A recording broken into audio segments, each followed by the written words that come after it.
Soyons saints, en partenariat avec Magnificat. Nous souhaitons une belle fête aux reines Régine, Réjeanne, Roxane et Clodoald. Au XVIe siècle, la Pologne, l'Empire ottoman et la Hongrie sont en conflit pour la domination de l'Europe centrale. Dans ce contexte géopolitique tendu, un Hongrois, un Croate et un Polonais choisissent pourtant de se consacrer ensemble à la défense de leur foi chrétienne. Marko, né en 1589, est croate. István, né en 1582, est hongrois et Melchior, né en 1584, est polonais.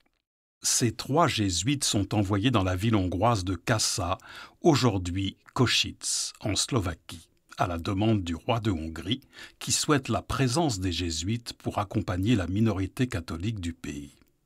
Pendant de nombreuses années, ces trois hommes se donnent sans compter dans la région des Balkans, où ils évangélisent les populations locales et offrent une assistance médicale et matérielle aux pauvres.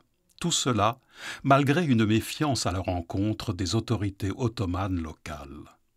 Mais la guerre de 30 ans commence en 1618 à agiter l'Europe, et bientôt, le prince calviniste de Transylvanie, désireux d'agrandir ses terres, encercle Kassa, qui tombe rapidement entre ses mains. Marko, István et Melchior sont alors arrêtés pour violation des lois islamiques et sommés d'embrasser l'islam. Leur refus leur vaut bien des tourments, et ses frères dans la foi sont décapités et jetés dans un canal le 14 janvier 1619, aux grandes dames des habitants qui, quelle que soit leur foi, aimaient ces hommes dévoués. Une légende populaire locale raconte que leur prison était infestée de rats.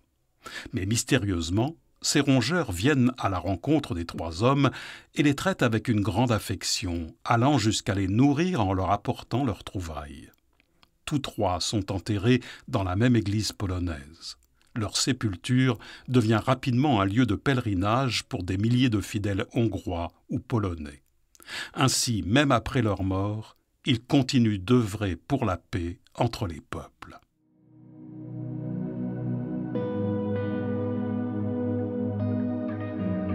Seigneur Jésus, tu as annoncé épreuves et persécutions à tes disciples. Et Marko, István et Melchior ont trouvé en toi la joie du don et la force du martyre. Qu'ils intercèdent pour que grandisse l'unité entre leurs nations respectives.